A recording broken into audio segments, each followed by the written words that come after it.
Kurang lebih 1 jam di istana, apa saja yang menjadi topik pembahasan Ketua Umum Nasdem Surya Paloh dengan Presiden Jokowi? Benarkah hanya silaturahmi biasa?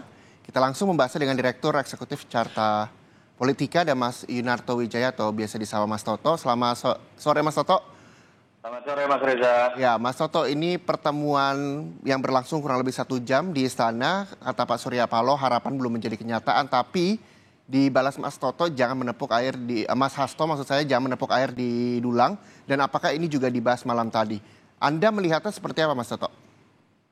Ya pertama saya nggak ada beberapa hal yang menurut saya menarik ya untuk mungkin diklarifikasi teman-teman Nasdem karena saya dengar juga langsung dari teman Nasdem. Pertama pertemuannya baru dikasih tahu tadi paginya, jadi sore bertemu paginya baru diberitahu. Jadi saya agak kaget tuh tadi kalau ada pernyataan dari PLT Sekjen Mas Taslin yang mengatakan sudah direncanakan sejak lama. Saya mendengar info lain baru diberitahu paginya. Yang kedua, yang saya dengar juga di situ bukan 4 mata, ada Pak Pratik katanya 6 mata. Nah, itu bisa dimaknai macam-macam ya. Tetapi apapun itu menurut saya pertemuan ini menyejukkan lah. Dalam arti perbedaan politik tidak bisa dipungkiri. Itu terlihat sekali semenjak adanya deklarasi Anies.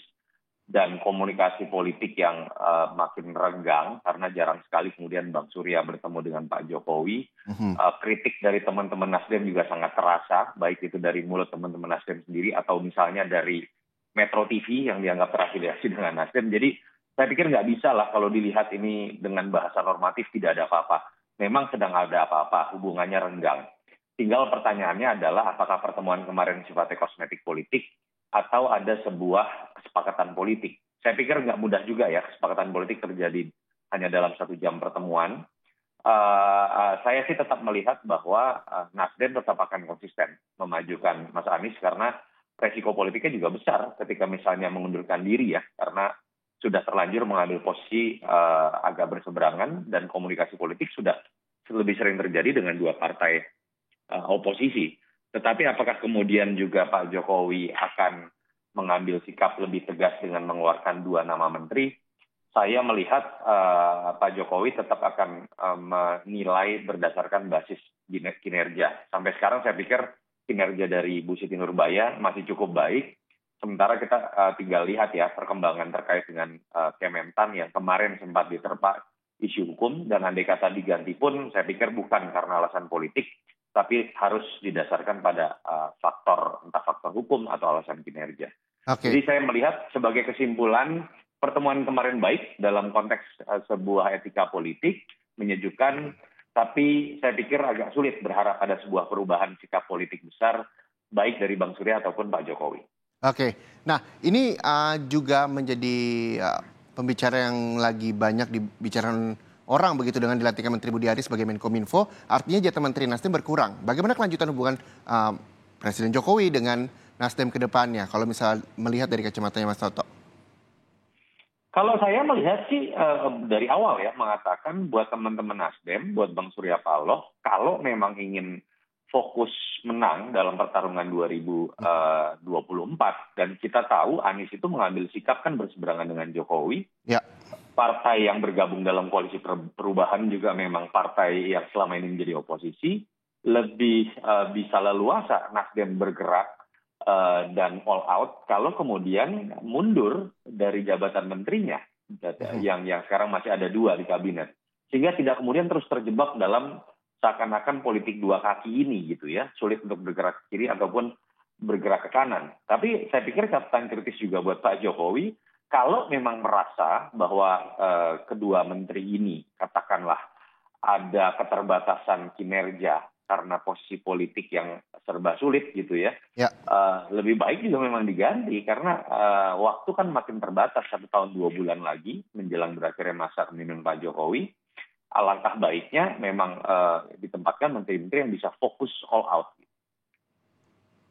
Ya, Mas Toto, kan tadi Mas Toto juga sempat mengatakan bahwa Mas Toto ini mendapatkan informasi dari internal Nasdem juga.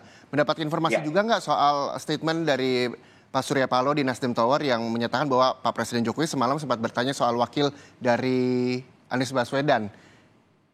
Saya nggak tahu, saya nggak nanya sampai detail ya, tapi saya pikir ya Bang Surya pasti jujur lah kalau berbicara di depan teman-teman wartawan apa yang dikemukakan Pak Jokowi.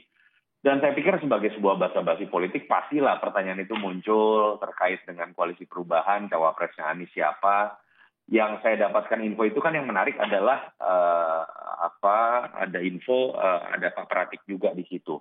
Karena kalau memang betul itu 6 mata, artinya memang ada sesuatu yang berbeda dibandingkan dengan tradisi sebelumnya. Biasanya Bang Surya dengan Pak Jokowi ini kan 4 mata. Tapi saya tidak tahu, itu perlu dikonfirmasi betul atau tidaknya ya. Tapi kalau kita lihat dari statement Bang Surya Paloh, saya pikir tetap cukup menyejukkan pertemuan ini, bahwa perbedaan sikap politik tidak perlu sampai kemudian memancing atau memprovokasi masing-masing para pengikutnya sehingga saling menjelekkan. Saya pikir simbol yang kuat. Walaupun balik lagi, apakah akan mengubah posisi politik dari Nasdem ataupun Pak Jokowi, saya meyakini tidak. Oke, terkait dengan perbedaan pandangan politik, begitu Mas Toto. Tadi Mas Toto juga sempat menyinggung terkait dengan kedudukan atau dari Bu Siti Nurbaya. Apakah ini artinya Bu Siti Nurbaya ini dipaksa untuk reshuffle agar Nasdem ini hengkang dari pemerintahan Jokowi? Dari pandangan Mas Toto seperti apa?